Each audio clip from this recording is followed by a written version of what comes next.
બગસરા તાલુકામાં જેતપુર રોડ પર આવેલા ટેકાના ભાવે મગફળી ખરીદી કેન્દ્રમાં ગેરરીતિ ચાલી રહી હોવાના આક્ષેપ સાથે ખળભળાટ મચી ગયો છે। કોંગ્રેસના પ્રવક્તા મનહર પટેલે સોશિયલ મીડિયા પર પુરાવા રજૂ કરતા જણાવ્યું છે કે ખેડૂતોને મગફળી રિજેક્ટ કરવાની ધમકી આપીને અધિકારીઓ અને મંડળીના માણસો લાખો રૂપિયાનો તોડ કરી રહ્યા છે। નિયમ મુજબ 35.800 કિગ્રાને બદલે 36 કિગ્રા મગફળી જોખી વધારાની 200 ગ્રામ મગફળી ચોરી છુપે કાઢી લેવામાં આવે છે, જેનો સીસીટીવી ફૂટેજમાં પર્દાફાશ થયો છે।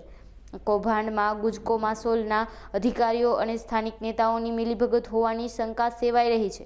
જ્યારે ખેડૂતો લૂંટાઈ રહ્યા છે ત્યારે સત્તાધારી પક્ષના નેતાઓ મૌન સેવી રહ્યા હોવાનું પણ તેમણે ઉમેર્યું હતું। ગુજરાતમાં મગફળી ખરીદવાના ઐતિહાસિક ઢોલ અને એની સાથે સરખાવતી ભાજપા સરકાર ખેડૂતોના હામી બની અને ખેડૂતોને પોષણક્ષમ ભાવ આપવા માટેના ત્રાગા કરતી ભાજપા સરકાર ખરેખર ગુજરાતના અન્નદાતાઓને છેલ્લા 25 વર્ષથી એની પોષણક્ષમ ભાવ એના પાકના મળે છે ખરા?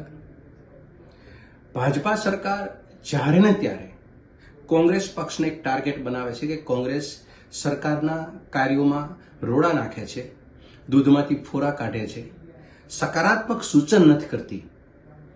કોંગ્રેસે બોલવા જેવું કશું નથી। કોંગ્રેસના કાળમાં શું થતું હતું એ બધા જાણે છે। આટલી વાતો કરી અને કોંગ્રેસને બહાર કાઢી નાખવાના, વિપક્ષ તરીકેની જવાબદારી નિભાવવામાંથી પણ બહાર કાઢવાના આ પ્રયત્ન કરે છે। એક વિપક્ષ તરીકે અમારી રાવ અને ફરિયાદ શું છે? જે અન્નદાતાઓએ જે ફરિયાદ કરી એ જ ફરિયાદ વિપક્ષની છે અને અન્નદાતાઓની ફરિયાદ એ છે કે અમને પોષણક્ષમ ભાવ મળતા નથી અને પોષણક્ષમ ભાવ મળતા હોય તો અમારો પ્રશ્ન નથી। 2018ની અંદર 4 વખત મગફળી સળગી, ઢેફા નીકળ્યા, બારદાન સળગી જાય। ખરીદી કરતી વખતે તારીખ અને સમય સાથે તાલમેલ ના હોય, ખરીદવા માટે અધિકારીઓ સમયસર આવે નહીં, કાં કોથળા ન હોય, કાં સુયો ન હોય, કાં કાંટો ન હોય, કાં ફ્યુમિગેશન ગોડાઉનમાં ન થઈ હોય, સિક્યુરિટીના પ્રોબ્લેમ એટલા જ હોય। આ ગંભીરતાપૂર્વક સરકાર આ કાર્યક્રમ જે ઐતિહાસિક ઢોલ ટીપવાનો કરે છે એ ખરેખર એ આ વાતને એના કામને સુસંગત છે ખરી? આ સરકારને સીધો સવાલ પૂછવા માંગુ છું। બગસરાની અંદર વર્તમાન સમયની અંદર મગફળી ટેકાના ભાવે ખરીદાવી છે। એજન્સી એટલે કે સહકારી મંડળી, નાફેડ કે ગુજકો માસોલ અને સરકાર, આ 4 ભેગા થઈ અને પરિણામ શું આપે છે? તો કે ભ્રષ્ટાચાર। આ અવસર ખરેખર ખેડૂતોને પોષણક્ષમ ભાવ આપવાનો છે। ભાજપાને મન આ ભ્રષ્ટાચારનો અવસર છે અને નાણાં પડાવી લેવાનો અવસર છે। મેં 2 દિવસ પહેલા બગસરાના એક ઈમાનદાર વ્યક્તિએ બગસરામાં ટેકાના ભાવે ખરીદાતી મગફળીના અંદર જે સ્ટોક, જે મગફળી ગુણીમાં ભરતી હોય છે એના કરતાં વધુ ભરતીથી ખરીદી કરે છે।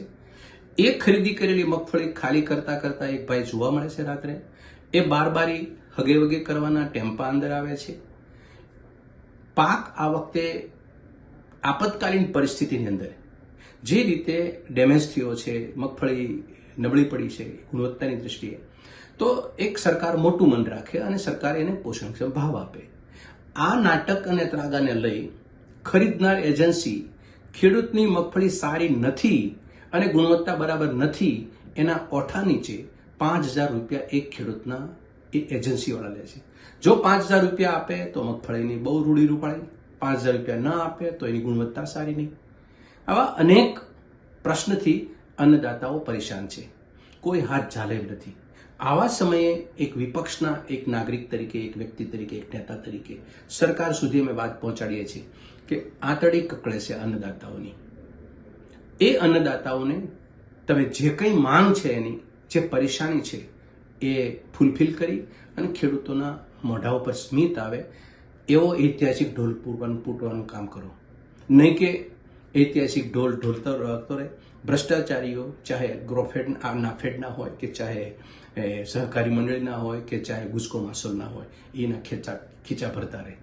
અમારી ફરીને માંગ છે, વેપારીઓ ખેડૂતોની મસ્કરી કરવાનું અને ખેડૂતોનામાં એના પાકમાં ભ્રષ્ટાચારથી નાણાં કમાવાનું બંધ કરે, સરકાર એનું ઇન્વેસ્ટિગેશન કરે, જે જવાબદાર છે એવી એજન્સી સહકારી મંડળી બગસરાની છે એના ઉપર ત્વરિત પગલાં ભરે, જેથી કરીને ખેડૂતોને ન્યાય મળે।